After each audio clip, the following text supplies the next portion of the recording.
Hey everybody, this is Andy with Xperience, and today I'm going to share the 5 things I like about the 2021 Ferrari Roma and a few that I don't.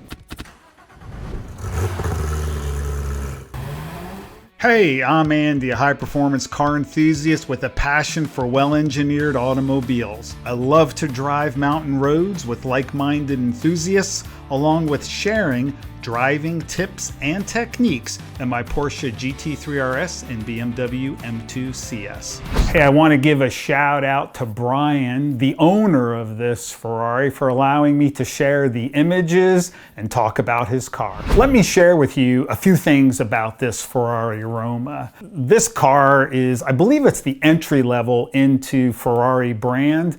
And this particular car is a GT car that kind of plays homage to the Ferraris of old, I guess like in the 60s and 70s, due to its grand tour and the shape of the car.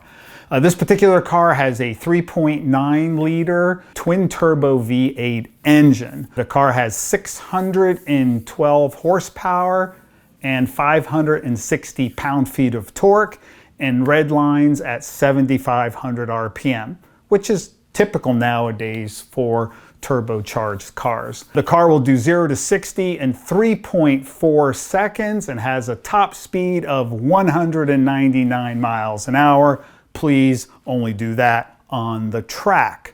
The car has 20 by 8-inch wide wheels up front and 20 by 10s on the rear. The car wears two 45/35 tires in the front and two 85/30 tires in the rear. This particular car weighs in at 3,461 pounds, which in the scheme of things really isn't that bad for a tourer. For example, my RS weighs in at about 3,150 pounds, but an M850i weighs in at 4,600 pounds.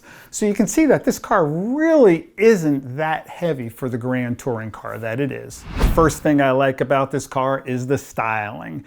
It's very elegant, has that grand touring look, and it's a Ferrari, but it doesn't scream, "Look at me." 2, the exterior of the car, specifically the color, the wheels, and the brake calipers. So the color of this car is called Tour de France Blue.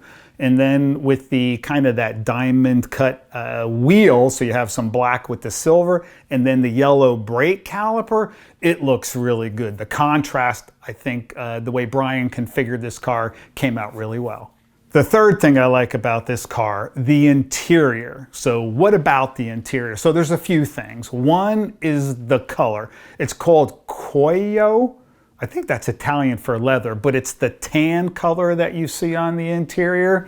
Also, it has blue stitching, and you'll see the aluminum foot pedals and the aluminum footrests inside the car.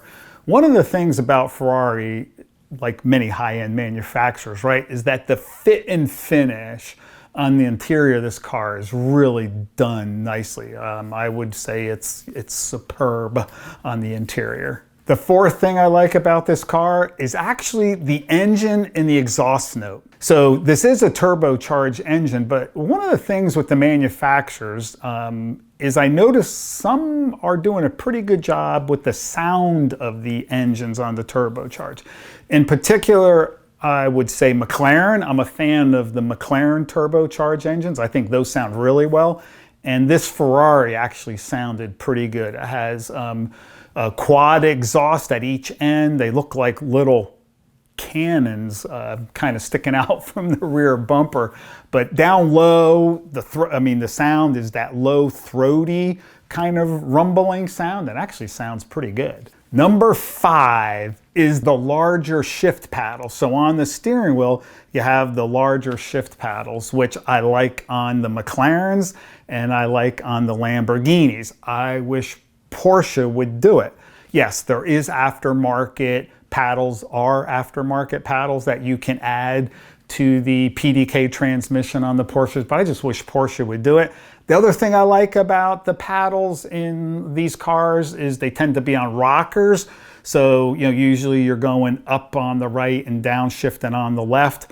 But in Porsche, you can only do one or the other, where when it's on a rocker and it moves, like this, if you have something in your hand, you can shift up or down with one hand in the car. I kind of like that. I wish Porsche would do that, but that's the fifth thing I like about this Roma.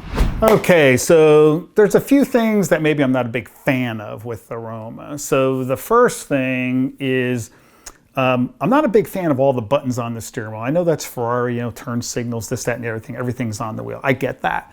But now they've added a button that's more of a haptic button. So, it's something you just kind of rub your finger on. And it sits on the right-hand side. And when you grab the wheel, this part of your hand can actually touch that button. So while you're driving, you can start, changing the mode on your infotainment system or whatever, because your hand is rubbing on that haptic button. I just wish it just was a button instead of being the little rubby touchy thing. And then the second thing that I'm not a real big fan of is the climate control being in, I call it the infotainment system, whatever you want to call the display, right? Is when the climate control is in there. So you got to adjust temperature, do things, and you have to do it in a screen. Just give me buttons. Porsche does this with the Taycan, not a fan of it, and I'm not a fan of it here. Now, the dash in front of the driver is all digital, has different configurations. You can get the large center tack, and you could do it in different colors, I believe. This is kind of the way things are going now with these manufacturers, is they're doing these digital displays. But the tech and the design, I think, is getting better, and I'm starting to I guess I'm starting to get used to it and maybe don't mind it as much.